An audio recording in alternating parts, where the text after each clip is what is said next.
Chapter 7. Extremely abominable. Lang Zhu smelled blood and saw Lin Nuannuan's pale face. He immediately said, "Quick, put her on the bed." Bai Di lowered Lin Nuannuan and gently placed her on the bed. Lang Zhu asked, "Where's the wound?" Bai Di was about to rip off the hide dress on Lin Nuannuan's body when Lin Nuannuan grabbed the dress tightly and dodged Bai Di's hand. She blushed. "I'm really not hurt, but you've lost a lot of blood," he said as he coaxed her gently. "If you don't stop the bleeding in time, you'll die. Please. Can you let the witch doctor take a look at your wound?" It's only one look. How could she let them look down there? She could not allow even a glance. Lin Nuannuan didn't know why Bai Di refused to believe her. She could only pin her hopes on the old witch doctor. Blushing, she explained, "That's how my body works. I bleed a few days a month, but it doesn't affect my health. After a few days, the bleeding stops automatically." After 20 years of living, this was the first time she'd explained a period to anyone, and she was talking about it to two men. How embarrassing was that? Lang Zhu looked surprised. Does such a magical thing really happen? Are all the females in your race like this? Or are you the only female like this? Everyone is like this. Lang Zhu couldn't resist asking, "Can you tell me what race you are?" Lin Nuannuan was silent for a long time before squeezing out, "I'm human." At this point, she really did not know how to muddle through this anymore. She might as well tell the truth. "A human? I've only heard of apes, never a human." Lin Nuannuan thought for a moment. To be honest, humans and apes are from the same genus. They were all primates. It shouldn't be too much to acknowledge them as her distant relatives. Lang Zhu did not pursue the matter. He took out a bag of red fruits and placed it in Lin Nuannuan's hand. "These are red berries and they replenish blood. Help yourself to them." Lin Nuannuan smiled sweetly and said, "Thank you." Although her body was tightly wrapped in animal hide, her entire face was exposed. A smile appeared on her fair face, and a pair of dimples appeared at the corners of her mouth.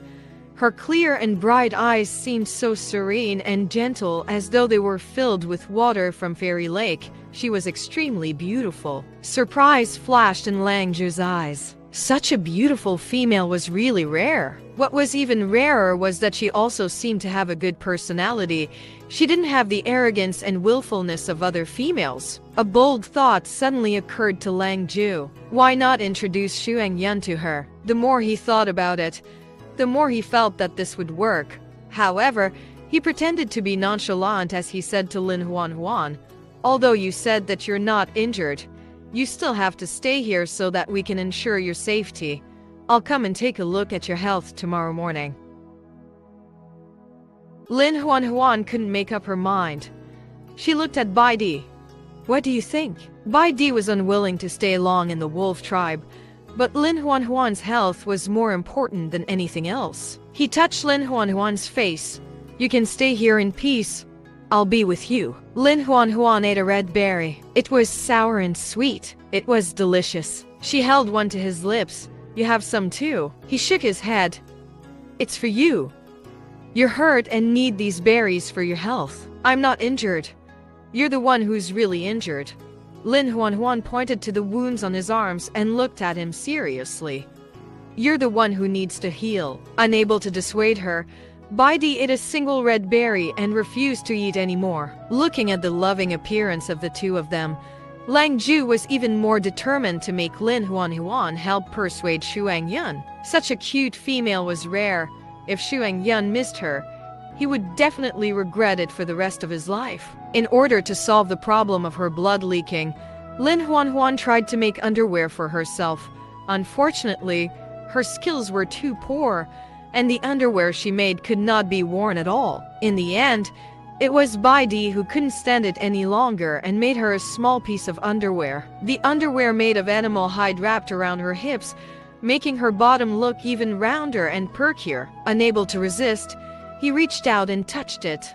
"It suits you." Lin Nuannuan quickly lowered her dress to cover her underwear and retreated with a red face. Unfortunately, there were no sanitary napkins here, so she had to use a soft, water-absorbing leaf to pad her underwear. Although it was uncomfortable, she could only make do for now. The next morning, Xuangyun had just woken up to see his mother entangled with several males. Intense panting mixed with vulgar words made Xuangyun want to vomit. He did not want to admit that the slutty female with wrinkles on her face was his biological mother. Just the thought of having crawled out of her filthy body made him want to scrape his flesh off of himself and throw it away. Without hesitation, Xuangyun turned to leave. He didn't slow down until the unpleasant moans were far behind him, but he was still in a very bad mood. Xuangyun strolled aimlessly through the tribe. When he came back to his senses, he found himself in front of the old witch doctor's stone house. In the entire tribe, only this place was considered quiet. He pushed open the door, intending to sit in the old witch doctor's house. Unexpectedly, as soon as he walked in, he saw a young female wrapped in an animal skin squatting on the ground. She was searching for something. His expression changed. He strode forward, grabbed the female's wrist, and dragged her to her feet. "How dare you come in here and steal? How dare you?" Lin Nuannuan was shocked by this man who suddenly rushed in. She looked at him, baffled. "My red berries fell into the herbs. I was just looking for them.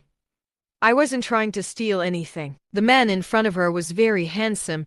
His short silver hair made him look arrogant, and his deep eyes became sharp because of his anger. He didn't believe her explanation at all. "Don't try to defend yourself. You're a thief. Females like you think that just because you can have children, you don't have to fear anything. You're despicable." Even a clay figurine would have a temper, and Lin Nuannuan was finally angered. She glared at the man angrily. "I'm not a thief. If you don't let go of me, I'll shout for help." Xuangyun sneered. "Go ahead and shout. I know you're a female. As long as you yell, there'll be countless males rushing over to protect you, but that doesn't mean you can do whatever you want. As the leader of the wolf tribe, I'll never allow anyone to steal from the wolf tribe, even if you're a female." Lin Nuannuan was so angry that her face was red. Bai Di had left the wolf tribe in a hurry last night. She had left her cloth bag in the cave, and so he had went back to get it for her. She doubted he would return anytime soon, so she would have to find a way to save herself. Lin Nuannuan rolled her eyes and suddenly looked behind him. "Witch doctor, what's wrong?" Xuangyun immediately turned to look at the door. At this moment, Lin Nuannuan jumped and knocked into his chin. Xuangyun was knocked back a step. He covered his chin and glared at the female in front of him. "How dare you sneak up on me?" he said angrily. "You despicable female.